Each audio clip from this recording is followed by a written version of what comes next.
নমস্কাৰ বন্ধুসকল, মই হিৰেন। আজি আমি জানিম এই 2025 বৰ্ষৰ এই মাহটোত আপোনালোকৰ সম্পূৰ্ণ ৰাশিফলৰ বৰ্ণন। এই মাহটোত বৃশ্চিক ৰাশিৰ ব্যক্তিসকলে কেনেধৰণৰ ফলাফল লাভ কৰিব। প্ৰথমে মোৰ চেনেলটো আপোনালোকে ছাবস্ক্ৰাইব কৰি ল'ব, যাতে মোৰ পিছৰ ভিডিঅ'বিলাক আপোনালোকে সহজে লাভ কৰিব পাৰে। লগতে মোৰ ভিডিঅ' যদি ভাল লাগে তেন্তে লাইক আৰু শ্বেয়াৰ কৰিব, কমেণ্ট কৰি আপোনালোকৰ মনোভাৱ প্ৰকাশ কৰিব। এতিয়া আহোঁ মূল বিষয়লৈ। আজি আমি জানিম এই 2025 বৰ্ষৰ এই মাহটোত সম্পূৰ্ণ ৰাশিফলৰ বৰ্ণন। আমাৰ সকলোৰে মনত এটা কৌতূহল আছে যে আগন্তুক মাহটো আমাৰ বাবে কেনেকুৱা হ'ব। বহু ধৰণৰ প্ৰশ্ন আমাৰ মনত উদয় হয়, যেনে ব্যৱসায় বা চাকৰিৰ ক্ষেত্ৰত অগ্ৰগতি হ'বনে নহয়, বা কিবা নতুন প্ৰত্যাহ্বানৰ সন্মুখীন হ'বলগীয়া হ'ব নেকি। এনেধৰণৰ বহুতো প্ৰশ্ন। সেয়েহে আপোনালোকক এই ভিডিঅ'টোৰ জৰিয়তে ৰাশি আৰু ৰাশিফলৰ ওপৰত ভিত্তি কৰি ৰাশিফলৰ ওপৰত বিভিন্ন গ্ৰহ আৰু নক্ষত্ৰমণ্ডলৰ প্ৰভাৱ আৰু গতিবিধিৰ বিষয়ে অধ্যয়ন কৰিছোঁ। এই কথা মনত ৰাখি আমি আপোনালোকক এই 2025 বৰ্ষৰ এই মাহটোত ৰাশিফলৰ মতে সঠিক মূল্যায়ন কৰিছোঁ, যাতে আপোনালোকে সেই অনুসৰি প্ৰস্তুতি চলাব পাৰে। আপোনালোকে এই ভিডিঅ'ত আপোনালোকৰ পৰিয়াল, আৰ্থিক, কেৰিয়াৰ, শিক্ষা, প্ৰেম আৰু স্বাস্থ্যৰ লগতে আৰু বিভিন্ন তথ্য আপোনালোকে এই ভিডিঅ'ত লাভ কৰিব। ইয়াৰ দ্বাৰা আপুনি জানিব পাৰিব যে আপোনাৰ ৰাশিফলৰ অনুসৰি কি কি প্ৰস্তুতি চলাব লাগিব। গতিকে আপোনাৰ ৰাশিফল অনুসৰি প্ৰস্তুতি চলাওক। অৱশ্যে আপোনালোকক এইটো জনা উচিত যে এই ভিডিঅ'টোত দিয়া যি তথ্য, এই তথ্য কোনো ব্যক্তি হিচাপে নহয়, ৰাশিফলৰ ওপৰত হোৱা যি প্ৰভাৱ, সেই প্ৰভাৱৰ বিবেচনা অনুসৰিহে এই ভিডিঅ'ত উল্লেখ কৰা হৈছে এই সকলোবোৰ তথ্য। গতিকে এনেদৰে আপুনি আপোনাৰ জীৱনত ঘটিব পৰা সকলো কথাৰ তথ্য লাভ কৰক। গতিকে কোনো পলম নকৰাকৈ এতিয়া আমি এই 2025 বৰ্ষৰ এই মাহটোত যি ৰাশিফলৰ বৰ্ণন, সেই ৰাশিফলৰ বৰ্ণন আপোনালোকক আগবঢ়াবলৈ আগবাঢ়িছোঁ। সৰ্বপ্ৰথম পাৰিবাৰিক জীৱনৰ ক্ষেত্ৰত এনেধৰণৰ। যদি কিছুদিনৰ বাবে আপোনাৰ ঘৰখনত বিবাদৰ পৰিৱেশ আছে বা সদস্যসকলৰ মাজত কাজিয়া হৈ আছে, তেন্তে এই মাহত এই সকলোবোৰ সমস্যা শেষ হ'ব। বয়োজ্যেষ্ঠসকলৰ হস্তক্ষেপতে সমস্যাটো দূৰ কৰিব পাৰিব আৰু সকলোৰে মাজত পাৰস্পৰিক বুজাবুজি বৃদ্ধি পাব। এজন আত্মীয় ঘৰলৈ যাব লাগিব আৰু তেওঁলোকৰ সৈতে কামৰ বিষয়ে আলোচনা হ'ব। এই মাহত আপুনি আপোনাৰ এজন আত্মীয়ৰ সৈতে একেলগে ধন বিনিয়োগ কৰিব। ভৱিষ্যতৰ দৃষ্টিকোণৰ পৰা ই আপোনাৰ বাবে উপকাৰী হ'ব।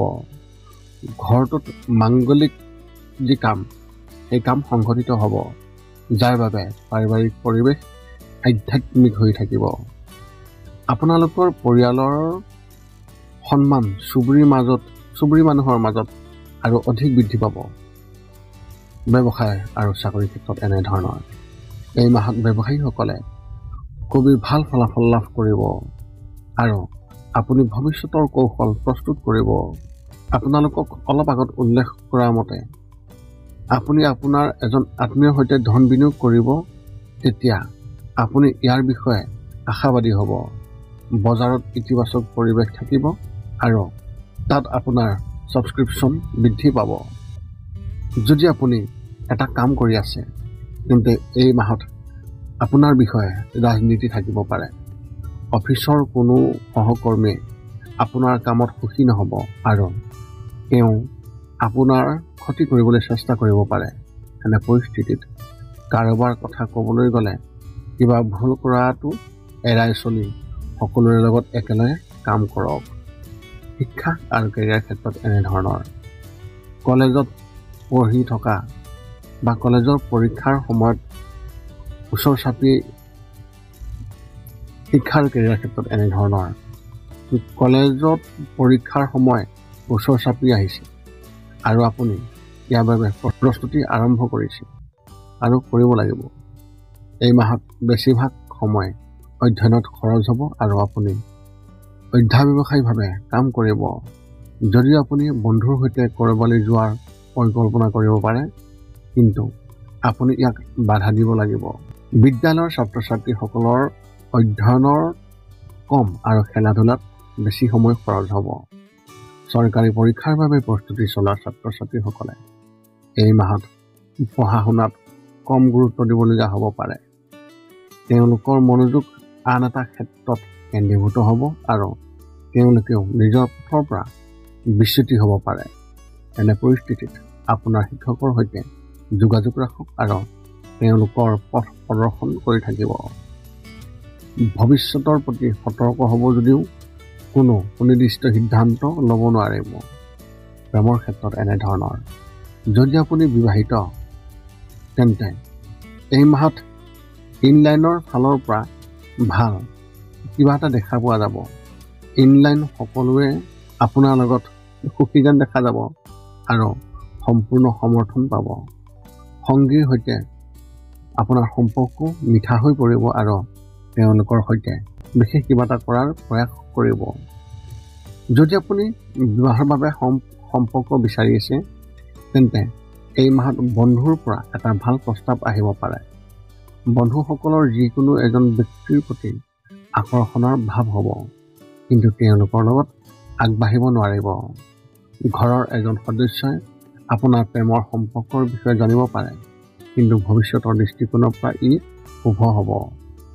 স্বাস্থ্যৰ ক্ষেত্ৰত এনেধৰণৰ, যদি আপুনি কোনো ধৰণৰ দীৰ্ঘমীয়া অসুস্থতাৰ সৈতে যুঁজি আছে তেন্তে এই মাহত সাৱধান হওক আৰু কোনো ধৰণৰ সময় নষ্ট নকৰিব।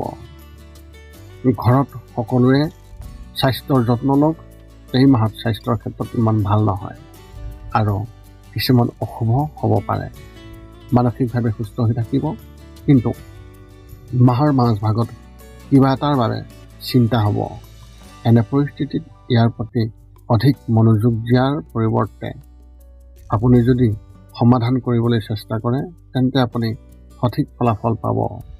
আত্মবিশ্বাস বৃদ্ধি পাব আৰু মাহৰ শেষত সকলো মংগল হ'ব।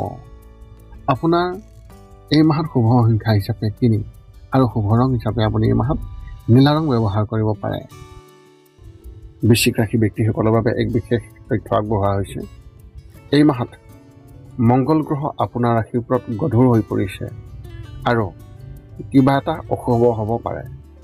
আপুনি চিৰি বগাই যাওঁতে বা নামিবলৈ যাওঁতে আপুনি সাৱধান হওক আৰু কোনো গধুৰ বস্তু তুলিব নালাগে, নহ'লে মেৰুদণ্ডৰ সমস্যা হ'ব পাৰে। এতিয়া আপুনি সকলো তথ্য লাভ কৰাৰ পিছত এই 5টা কাম কৰিবলৈ আপুনি যিমান পাৰি চেষ্টা কৰক।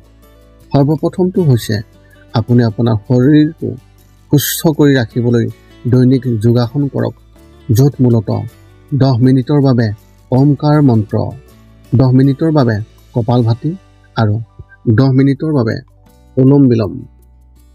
ইয়াৰ লগে লগে আপোনাৰ শাৰীৰিক আৰু মানসিক স্বাস্থ্য একেবাৰে নিখুঁত হৈ থাকিব। 2 নম্বৰটো হৈছে ৰাতি শোৱাৰ আগতে নিস্তব্ধ আৰু নিৰ্জন ঠাইত 10 পৰা 20 মিনিট ধ্যান কৰিব লাগে। ইয়াৰ দ্বাৰা 2টা উপকাৰ পোৱা যায়। এটা হ'ল আপুনি ভাল টোপনি পাব আৰু দ্বিতীয়টো হৈছে পিছদিনা আপুনি সতেজ অনুভৱ কৰিব। ধ্যান কৰি থাকোঁতে মধ্যমীয়া শব্দৰ শান্ত সংগীতো আপুনি শুনিব পাৰে। 3 নম্বৰটো হৈছে প্ৰতি মংগলবাৰে পুৱা নিশ্চয় হনুমান চালিচা পাঠ কৰক আৰু হনুমান মন্দিৰ দৰ্শন কৰক, নতুবা আপুনি বিষ্ণু মন্দিৰ দৰ্শন কৰক। ইয়াৰ দ্বাৰা আপোনাৰ আৰু আপোনাৰ পৰিয়ালৰ যিকোনো সদস্যৰ সংকট দূৰ হ'ব আৰু সদায় সুখ আৰু শান্তি থাকিব। 4 নম্বৰটো হৈছে ঘৰৰ বাহিৰত গৰু আৰু কুকুৰক প্ৰতিদিনে আপুনি পাৰিলে খাদ্য খুৱাব লাগে।